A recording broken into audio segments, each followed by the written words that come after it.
नमस्कार मंडळी, मी दिशा राणे. सुरुची मेजवानी या माझ्या यूट्यूब चॅनलवर मी पुन्हा एकदा तुमच्या सर्वांचं मनापासून खूप खूप खूप स्वागत करीत आहे. तर सणांची आपण किती आतुरतेने वाट बघत असतो, एकत्र येऊन कुटुंबासोबत मजासुद्धा करतो. तर त्यातलाच एक सण म्हणजे दिवाळी. दिवाळी म्हटलं की फराळ हा आलाच. तर म्हणूनच आज मी सुरुची मेजवानीमध्ये एकदम अचूक पद्धतीने आणि सोप्या पद्धतीने भाजणीची चकली कशी करायची किंवा कशी बनवायची हे मी तुम्हाला दाखवणार आहे. तर त्यासोबतच मी या व्हिडिओमध्ये काही छोट्या छोट्या टिप्ससुद्धा शेअर केल्या आहेत. तर त्यासाठी तुम्ही हा व्हिडिओ पूर्णपणे बघा. चला तर मग आता आपण रेसिपीला सुरुवात करूया. आता इथे आपण सगळ्यात आधी चकली भाजणीचं प्रमाण बघूया. तर तुम्ही इथे बघू शकता की मी अर्धा किलो तांदूळ घेतले आहेत. तर आपल्याला जुने तांदूळच वापरायचे आहेत, आपल्याला नवीन तांदूळ नाही वापरायचे आहेत. तर तुम्ही रेशनचे तांदूळसुद्धा वापरू शकता चकली भाजणीसाठी. तर इथे मी अर्धा किलो तांदूळसाठी 100 ग्रॅम पोहे घेतले आहेत. तर पोहे हे आपल्या नेहमीच्या वापरातलेच पोहे आहेत. तर पोह्यामुळे काय होतं, तर चकली खुसखुशीत होण्यात मदत होते. त्यानंतर तुम्ही इथे बघू शकता की मी 200 ग्रॅम चणा डाळसुद्धा घेतली आहे. चणा डाळ थोडी मी जास्तच घेतली आहे. त्यानंतर इथे मी 100 ग्रॅम साबुदाणा घेतला आहे. तर साबुदाण्यामुळे काय होतं, तर चकलीला कुरकुरीतपणा येण्यास मदत होते, यामुळे मी साबुदाणा घेतला आहे. त्यानंतर मी इथे 100 ग्रॅम आपली पिवळी मूग डाळ घेतली आहे. त्यानंतर मी इथे 50 ग्रॅम उडीद डाळ घेतली आहे. तर उडीद डाळ थोडी चिकट असते, त्यामुळे आपल्याला उडीद डाळ थोडी कमीच वापरायची आहे. तुम्ही इथे बघू शकता की मी 20 ग्रॅम धने घेतले आहेत आणि त्याच्याचबरोबर 20 ग्रॅम जिरं घेतलं आहे. तर आता आपण जिरे, धने, साबुदाणा आणि पोहे बाजूला करून ठेवूया आणि तांदूळ आणि बाकीच्या ज्या डाळी आहेत आपल्या, उडीद डाळ, चणा डाळ आणि मूग डाळ, हे आपण वेगवेगळ्या स्वच्छ पाण्याने धुवून घेऊया. आता आपण सगळ्यात आधी तांदूळ धुवून घेऊया. यावर आता स्वच्छ पाणी घालायचं आणि हा तांदूळ आपल्याला स्वच्छ 2 ते 3 वेळा धुवून घ्यायचा आहे. आणि हा जो आपण धुतलेला तांदूळ आहे, यामधलं पाणी पण आपल्याला चांगलं नितळून घ्यायचं आहे. आणि आता पाणी आपलं व्यवस्थित नितळलं की एक सुती कपडा घ्यायचा किंवा कॉटनचा कपडा घ्यायचा आणि त्यावरती हे तांदूळ आपल्याला व्यवस्थित एकसारखे सगळे पसरून घ्यायचे. सगळे तांदूळ आपल्याला एकसारखे पसरून घ्यायचे. त्याच पद्धतीने आपण चणा डाळसुद्धा धुवून घेऊया.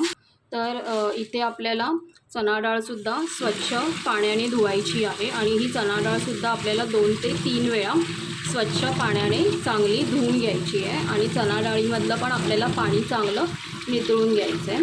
आता या चणा डाळीमधलं पण पाणी व्यवस्थित नितळलं की आपल्याला व्यवस्थित एकसारखी पसरून घ्यायची. तर आता आपण सेम पद्धतीने आपली पिवळी मूग डाळसुद्धा धुवून घेऊया.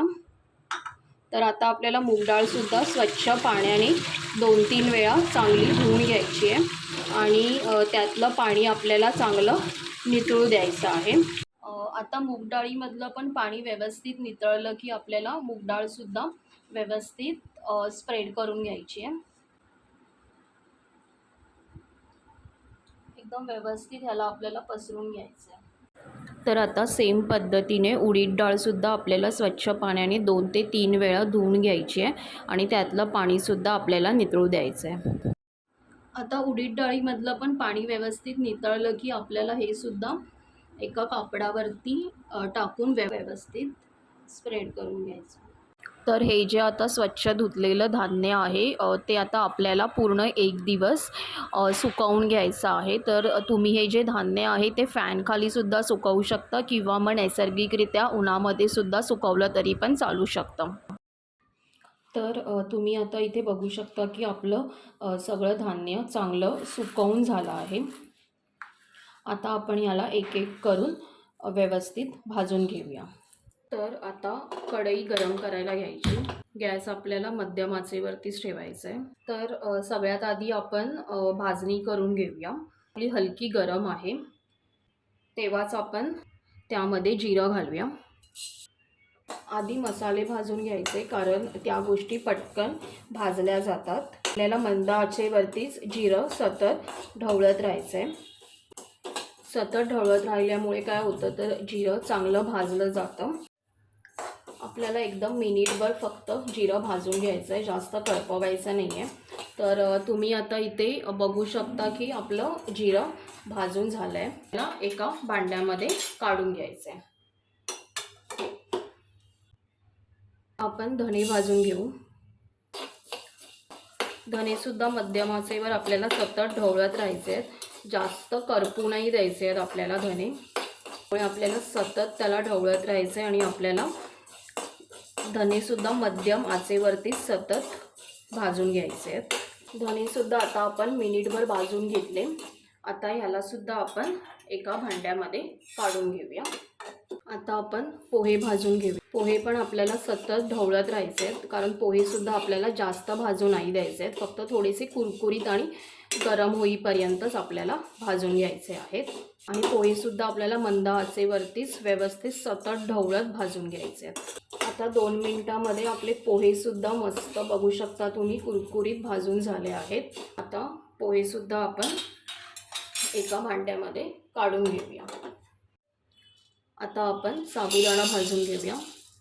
साबुदाणासुद्धा आपल्याला हलका भाजून घ्यायचा आहे आणि तोसुद्धा मध्यम आचेवरती आपल्याला सतत ढवळत राहायचं आहे आणि एकदम हलका भाजून घ्यायचा आहे, करपू नाही द्यायचं आहे आपल्याला साबुदाणा. आता आपण 2 मिनटं साबुदाणासुद्धा हलका भाजून घेतला आहे. आता आपण ह्याला पण काढून घेऊया. आता आपण डाळी भाजून घेऊया. तर सगळ्यात आधी आपण उडदाची डाळ भाजून घेऊया.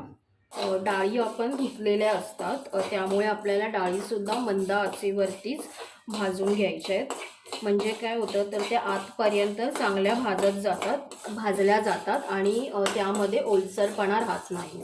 त्यामुळे आपल्याला डाळीसुद्धा मंद आचेवरती सतत ढवळत भाजत राहायची.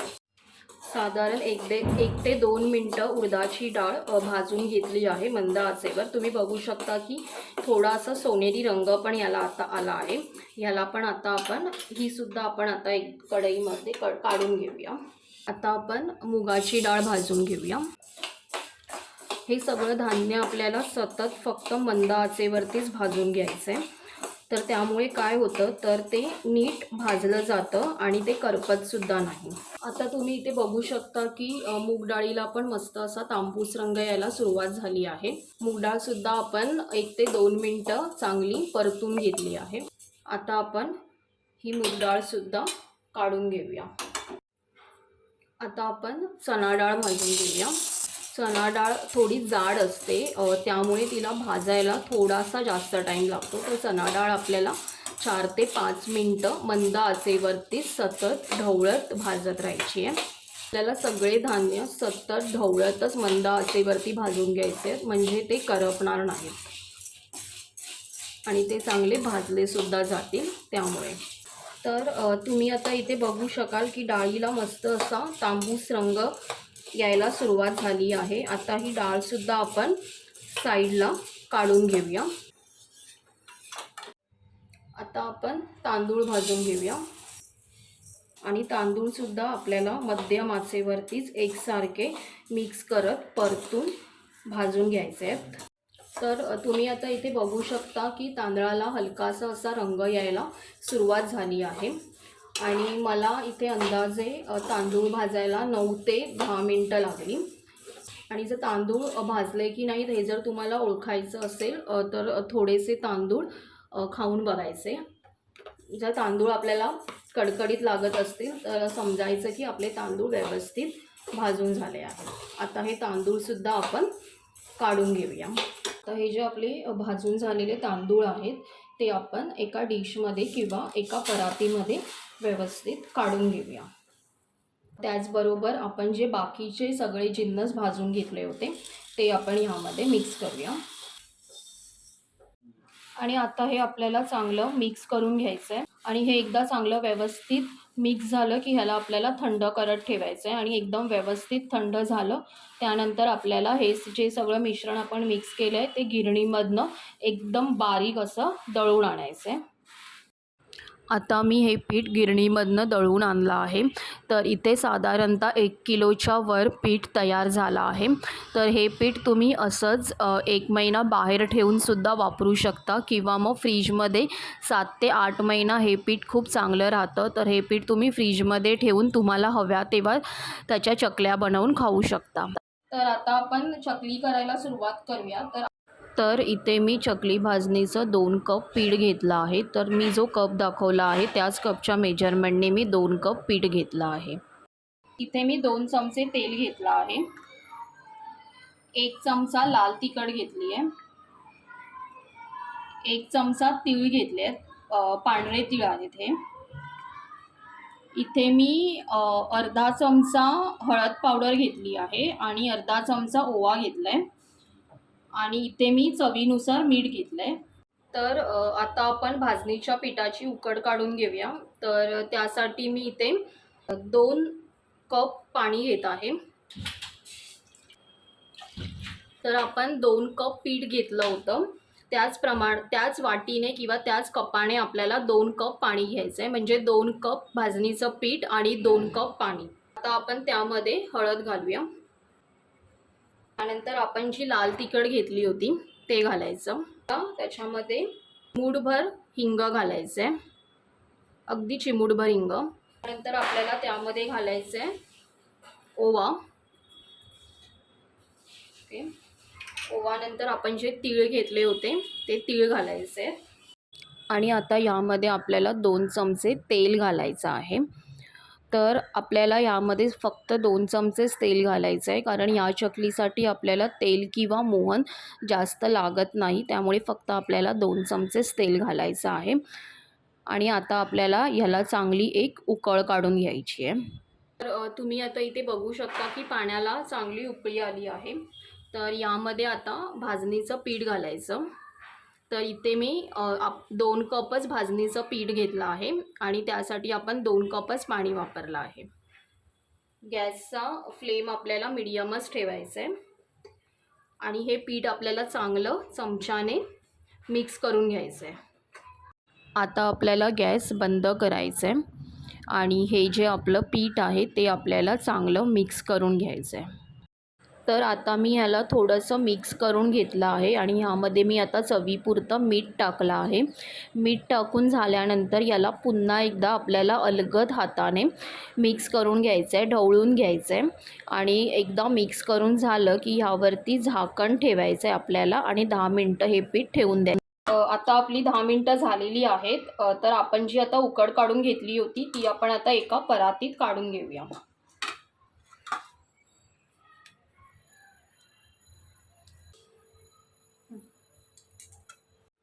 तर आता थोडंसं कोमट असतानाच आपल्याला त्याला मळून घ्यायचं आहे. तर आपण कोमट असतानाच आपण त्याला चांगलं मळून घेऊया. सुरुवातीला तुम्ही जेव्हा हे पीठ मळाल तेव्हा तुम्हाला थोडंसं कोरडं लागेल. पण तुम्ही जसं जसं याला मळत जाल तसं तसं ते व्यवस्थित मळलं जाईल. जर तुम्हाला एकत्र मळायला जमत नसेल तर तुम्ही त्याला 2 भागामध्ये सुद्धा मळून घेतलं तरी पण चालेल. तर आता आपल्याला पिठाला व्यवस्थित मळून घ्यायचं आहे आणि पिठाला आपल्याला चांगलं दाबून मळून घ्यायचं आहे. कारण तुम्ही जेवढं पिठाला दाबून मळाल ना तेवढ्या चकल्या खूप छान आणि मस्त होतात. आणि अजून एक गोष्ट म्हणजे आपल्याला आपण उकड काढून का घेतो? काही लोक फक्त पाण्यामध्ये सुद्धा मळतात, म्हणजे पाणी टाकून पण मळतात, पण आपण इथे उकड काढून मळून घेतलं आहे. त्यामुळे काय होतं तर चकली मस्त खुसखुशीत होते आणि कुरकुरीत होते. त्यामुळे आपण इथे उकड काढून घेतलं आहे. तर तुम्ही आता इथे बघू शकता की आपलं पीठ चांगलं मळून झालं आहे आणि इथे मी जास्त नरमसुद्धा पीठ नाही मळून घेतलं आहे आणि जास्त घट्टसुद्धा नाही घेतलं आहे. कारण जर खूप जास्त नरम जर पीठ मळलं गेलं तर चकलीला जो काटा येतो ना तो काटा चकलीला येत नाही. त्यामुळे आपल्याला जास्त नरमसुद्धा पीठ नाही मळायचं आणि जास्त घट्टसुद्धा नाही मळायचं आहे. मीडियम ह्याच्यामध्ये आपल्याला पीठ मळून घ्यायचं आहे. तर तुम्ही आता इथे बघू शकता की मी चकलीचा सुरिया घेतला आहे. ठीक आहे. त्याला आता आपण आतून व्यवस्थित तेल लावून घ्यायचं. तेल आपल्याला ह्यासाठी लावायचं आहे कारण जर आपण आतून तेल लावून घेतलं तर चकली आपली चांगली सुटली जाते, त्यामुळे आपल्याला सूर्याला तेल लावून घ्यायचं आहे.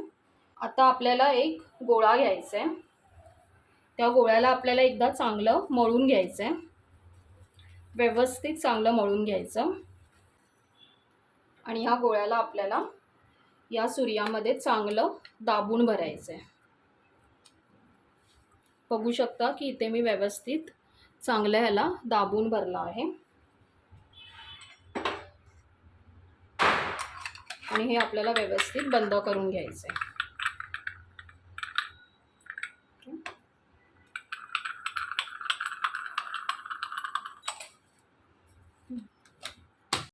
तर इथे मी तुम्हाला आता चकली करून दाखवते. तर तुम्हाला हव्या त्या आकाराची चकली करू शकता, पण जर तुम्ही इथे 3 ते 4 वेड्या असलेली चकली केली तर ती चकली दिसायला पण खूप छान दिसते.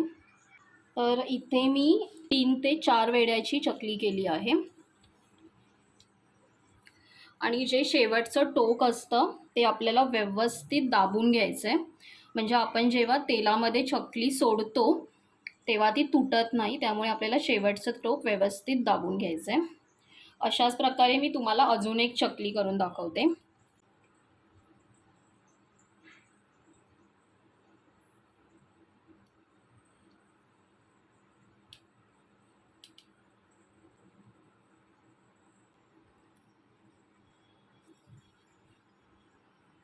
तर इथे मी तुम्हाला 2 चकल्या एका प्लेटमध्ये करून दाखवल्या आहेत.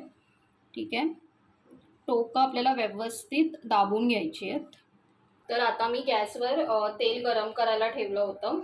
तेल आता आपलं चांगलं गरम झालं आहे आणि तेल गरम झालं आहे की नाही हे कसं ओळखायचं, तर थोडासा गोळा आपल्याला याच्यामध्ये टाकून बघायचं आहे.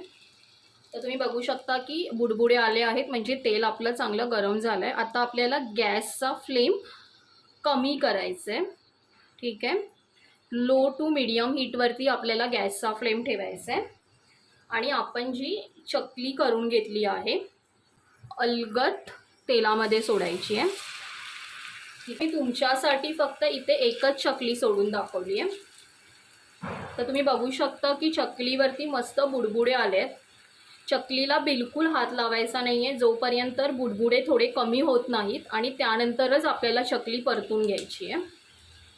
गॅसचा फ्लेम आपल्याला मीडियमच ठेवायचा आहे, कारण जर तुम्ही गॅसचा फ्लेम मोठा ठेवलात तर चकली लवकर भाजली जाईल, पण ती आतमधून भाजली नाही जाणार, फक्त बाहेरनंच भाजली जाईल.